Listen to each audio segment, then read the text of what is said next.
Salam sejahtera. Tuduhan terhadap anak Menteri Besar Perlis boleh cemar imej bersih PAS, kata penganalisis. Saudara-saudara sekalian, nampaknya imej bersih PAS selama ini kini mula sedikit demi sedikit tercalar dan mula pudar. Kalau dulu ianya bersinar-sinar, bak sinaran seputih bersihnya. Tapi kini dengan pelbagai isu, terutamanya tuduhan yang sedang dihadapi oleh anak Menteri Besar Perlis, yang mana mereka hanya baru berkuasa lebih kurang 2 tahun di Perlis. Telah pun ada tuduhan terhadap anak Menteri Besar Perlis ini, telah pun mencemarkan imej bersih PAS itu, memudarkan kilauan PAS yang sudah dikatakan selama ini bersinar bersih. Sedikit demi sedikit mula pudar. Dan tak tahulah adakah para penyokong PAS walaupun masih lagi melihat sinarnya dalam beberapa waktu atau tahun ini. Karena ini baru 2 tahun. Ada 3 tahun lagi. Apa yang jadi kita pun tak tahu. Sehingga seperti kata Puat Zarkasi, nasib baiklah Perlis itu negeri miskin, kata Puat Zarkasi. Kalau kaya, entah apa jadi, katanya lagi. Dan kata Puat Zarkasi, mungkin itu yang akan membuatkan Perlis terus mundur, katanya. Kata penganalisis politik, tuduhan terhadap anak Menteri Besar Perlis itu telah atau boleh mencemarkan imej bersih PAS. Azmi Hassan dan Mazlan Alik berkata, sehingga kini PAS tidak pernah dikaitkan dengan rasuah, tapi kini telah mula dikaitkan. Penganalisis berkata, pendakwaan terhadap anak Menteri Besar Perlis, Syukri Ramli, atas pertuduhan memalsukan tuntutan, boleh menjejaskan reputasi PAS sebagai parti bersih. Azmi Hassan dari Akademi Nusantara berkata, PAS sebelum ini dilihat tidak tercemar dengan rasuah ketika berada dalam kerajaan. Tidak seperti parti lain yang pemimpin mereka dihadapkan ke mahkamah. Berdasarkan senario itu, katanya, bukan saja Perikatan Nasional PN akan terkesan. PAS yang dikenali sebagai parti bersih juga akan terjejas. PAS akan merasa sukar untuk bercakap mengenai rasuah selepas ini, katanya lagi. Jadi kalau selama ini PAS mempunyai peluru untuk menembak musuh-musuh politiknya dengan rasuah, dengan penyalahgunaan kuasa, dengan peluru, menggunakan isu-isu seperti Najib dan sebagainya, klaster-klaster mahkamah dan sebagainya, kini PAS sudah kehilangan peluru yang berguna itu. Peluru yang sering kali digunakan itu sudah tidak boleh digunakan lagi. Kerana mereka akan merasa sukar untuk bercakap lagi mengenai kes rasuah selepas ini. Semalam, Syafiq Syukri mengaku tidak bersalah atas pertuduhan, mengemukakan tuntutan palsu lebih Rp19.000 untuk menyediakan minuman bagi kegunaan Raja Perlis, Tuanku Syed Sirajuddin Putra Jamalul Lail, pada Februari lalu. Azmi yang juga fellow Majlis Profesor Negara mencadangkan ahli PAS patut mendesak Syukri berundur bagi mengelakkannya terus memalukan parti itu. Syukri juga Pesuruhjaya PAS Perlis dan pengerusi Perikatan Nasional Negeri. Mazlan Ali dari Universiti Teknologi Malaysia turut senada perkembangan itu mungkin memberi kesan negatif terhadap PAS, memandangkan kes rasuah dalam PN sebelum ini sering dikaitkan dengan Bersatu. Selama ini yang kita hanya dengar dikaitkan dengan kes-kes penyelewengan, salah guna kuasa, rasuah, hanya mengaitkan parti Bersatu. Lebih-lebih lagi, klaster mahkamah. Sebelum ini PAS tidak masuk pun. Tapi sekarang, PAS sudah kini terlibat sama. Beberapa pemimpin Bersatu terbabit kes rasuah. Seperti Presidennya Muhyiddin Yassin, ahli majlis pimpinan tertingginya Wan Saiful Wajan. Tetapi Mazlan berkata, tidak adil untuk memaksa Sukri melepaskan jawatan Menteri Besar, memandangkan kes itu hanya membabitkan anaknya. Lain cerita jika Menteri Besar itu yang didakwa. Ini anaknya didakwa, tidak menjejaskan tugasnya sebagai Menteri Besar, kata beliau lagi. Namun netizen menyanggah kata-kata itu, kata-kata Mazlan. Mereka kata, bagaimana anaknya itu boleh terkait pula dengan kes rasuah.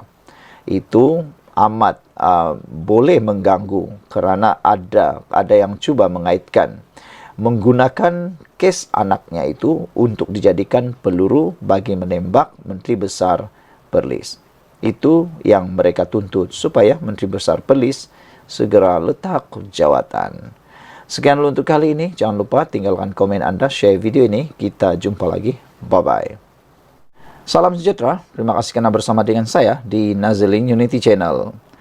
Hari ini kita digemparkan dengan permohonan daripada Muhyiddin supaya kes ditangguh sebab kepentingan awam yang kuat. Kali ini Muhyiddin pula nak tangguh kes beliau. Apakah kesnya sehingga mahu ditangguh lagi, nak tangguh lagi sampai bila barulah diteruskan.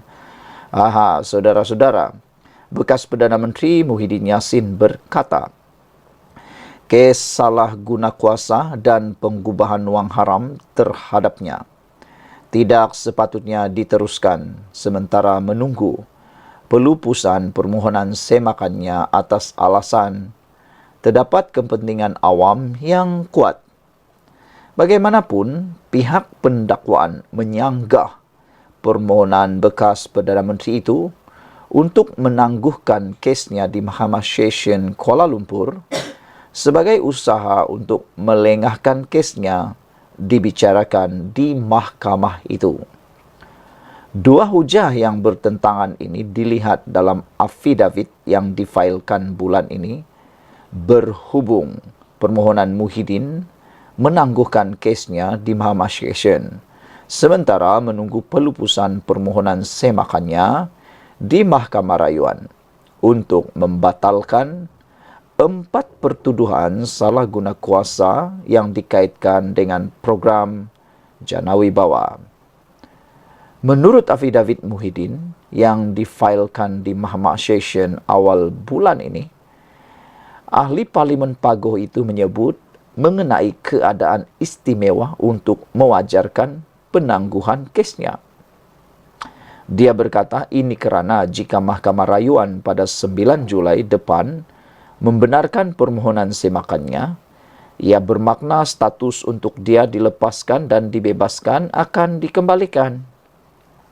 Justru itu terdapat kepentingan awam yang kuat dalam kes saya untuk mewajarkan prosiding-prosiding di mahkamah yang mulia ini tidak diteruskan sementara pelupusan permohonan semakan tersebut, kata Muhyiddin. Tambah Muhyiddin lagi, permohonan semakan itu melibatkan perkara kepentingan awam. Kerana melibatkan isu sama ada Mahkamah Rayuan hanya mempunyai kuasa untuk mendengar rayuan di mana Mahkamah Tinggi membuat keputusan selepas perbicaraan penuh. Pengerusi Perikatan Nasional itu merujuk kepada keputusan Mahkamah Rayuan pada 28 Februari yang membenarkan rayuan pihak pendakwaan untuk mengembalikan semula 4 pertuduhan salah guna kuasa terhadapnya.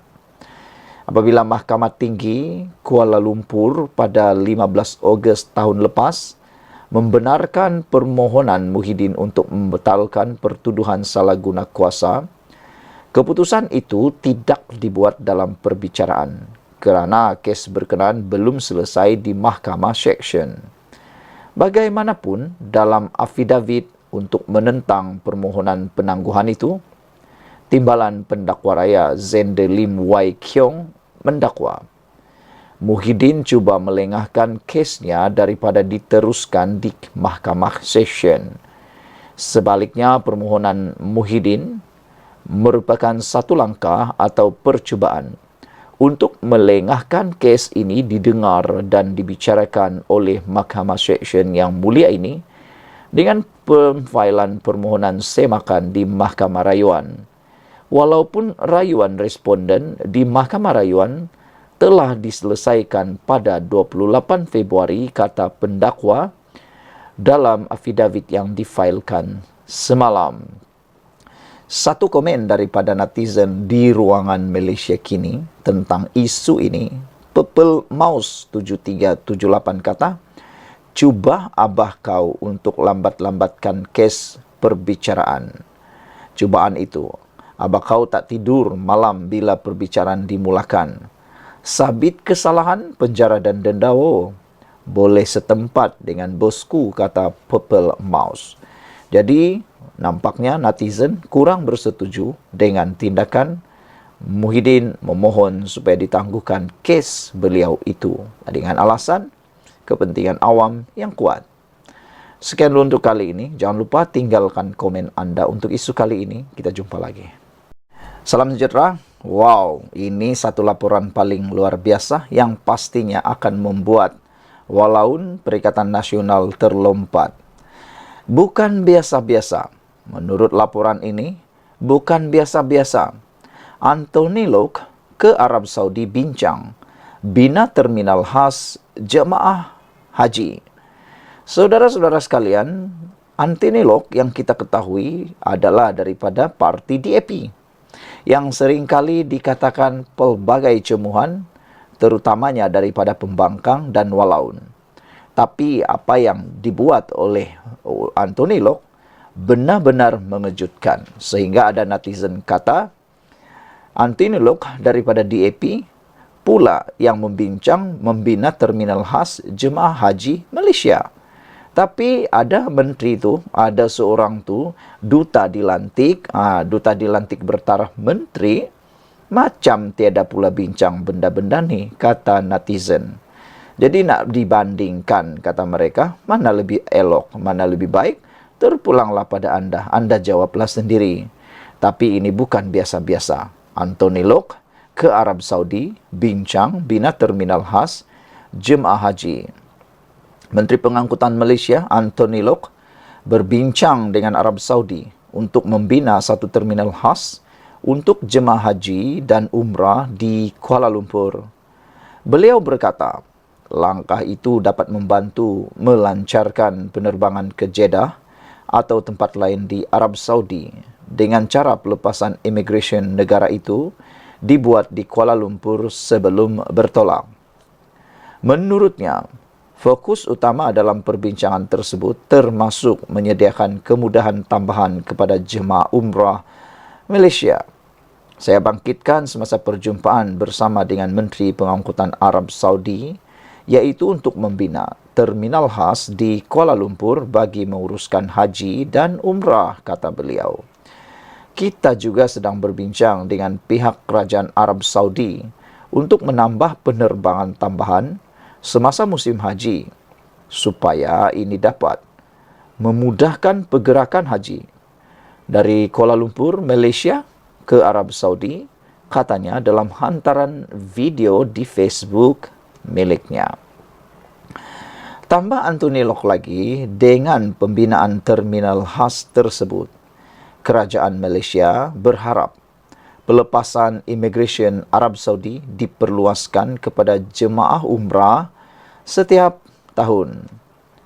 Ujarnya, perkara tersebut diharap dapat direalisasikan dengan kadar segera bagi membantu jemaah dari Malaysia.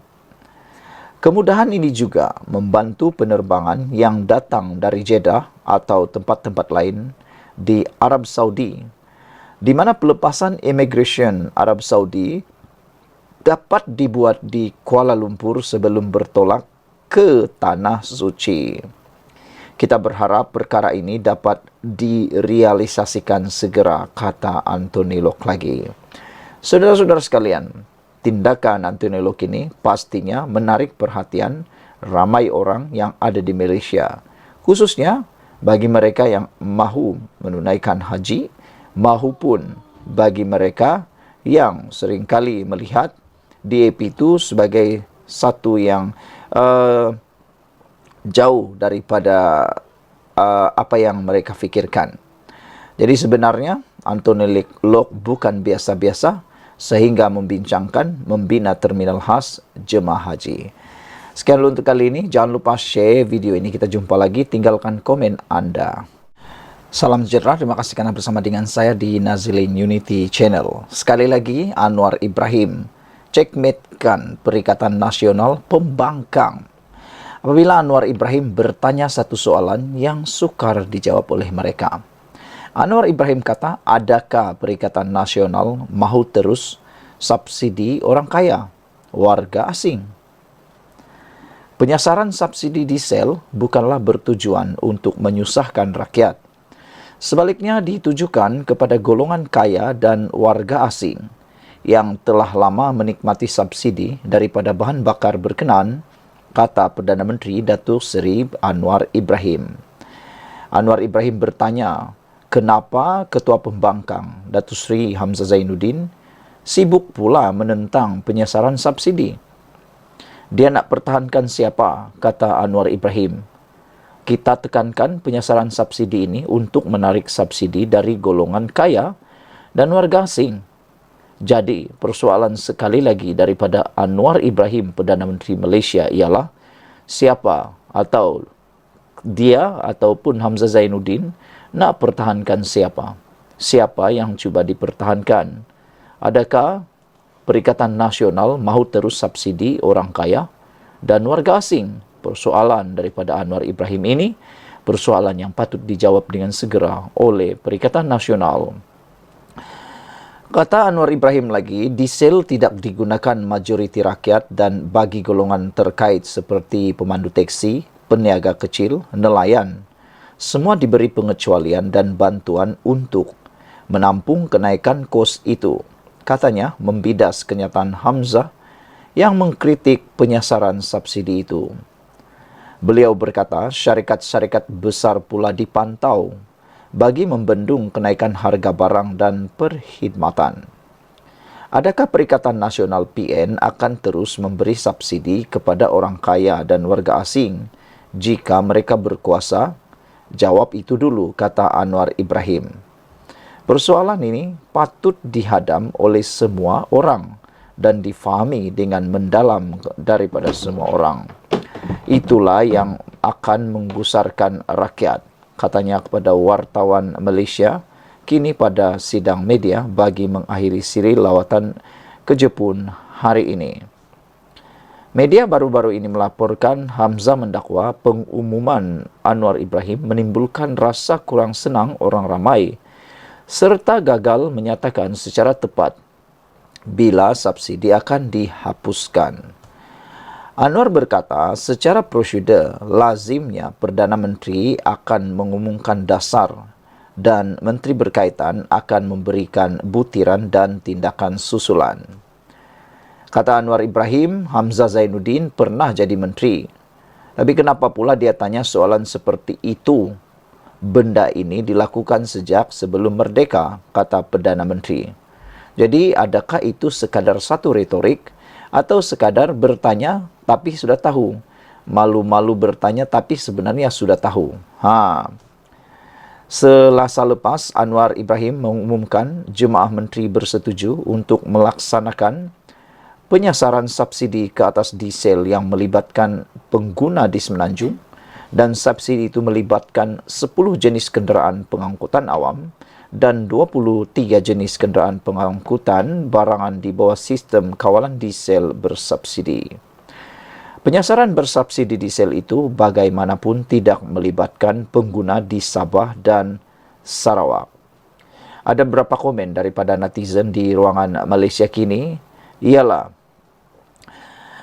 apabila beberapa orang juga turut bersetuju bahawa ini sajakah level pembangkang yang ada, terang dan jelas buat yang kaya dan warga asing, itu sangat senang difahami, kata netizen Mr. Sakau. Beliau membidas kenyataan Ketua Pembangkang Hamzah Zainuddin, iaitu Mr. Sakau kata ini sajakah level pembangkang yang ada.